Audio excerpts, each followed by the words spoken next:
Ang AIM Global, kaya siya, pag sinabi kasi networking or katulad ng AIM Global, naano siya as pyramid dahil sa structure. Kasi bakit?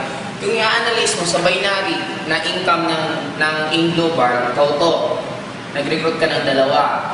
Okay? Yung dalawa mo, nag-recruit din ng tigda dalawa. Kaya siya natawag na pyramiding. Bakit? Ang structure niya is pyramid.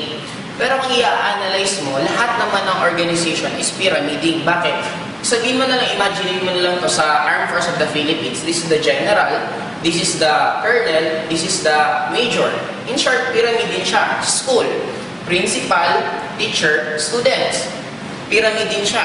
Sabihin natin sa family tree, lolo, magulang, anak. In short, lahat naman siya pyramid. Kaya wala masama sa structure mismo pyramid. Ang nangyayari lang na masasabi mo pyramiding ang isang networking company, the moment nag-join ka, at yung pera mo binalik is hindi value for money, yun ang nangyayari pyramiding. In short, parang nagbayad ka ng pera, para lang dahil sa pwede kang kumita sa mga re-recruitin mo, yun ang tinatawag na pyramiding. Pero the moment nag-join ka sa isang networking company, kung magkano yung binayad mo, halos binalik din yung halaga, automatic hindi na yun pyramiding. And ang AIM Global mismo, talagang lumagpas na kami sa pwede mong masabing pyramiding. Bakit? Approve mismo kami ng DSAP.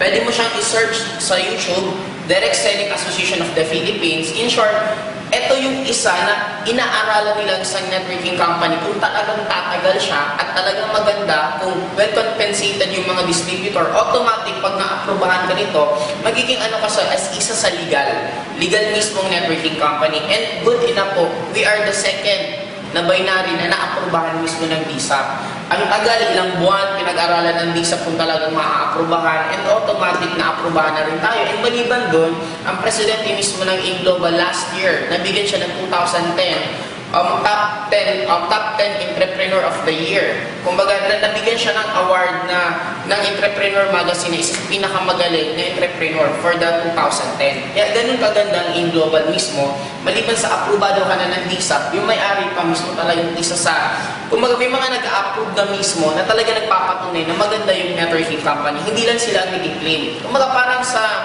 showbiz, iba may pag naging best actor ka, best actress ka, kasi iba na mismo yung nag-a-award sa'yo. Sa AIM Global, marami na mismo ng mga iba't ibang organization na nagpapatunay na maganda talaga ang AIM Global. Kaya kung sasali ka sa amin, huwag ka na mag-isip kung kasi hindi kami pyramiding, napaka-legit ng AIM Global for the past 5 years, talagang napakaganda. And actually, isa pa sa top 20,000 top taxpayer corporation ang AIM Global. Napakaligal natin lahat, kaya wala ka na dapat ipag-alala kung hindi, katrabahuin mo na lang.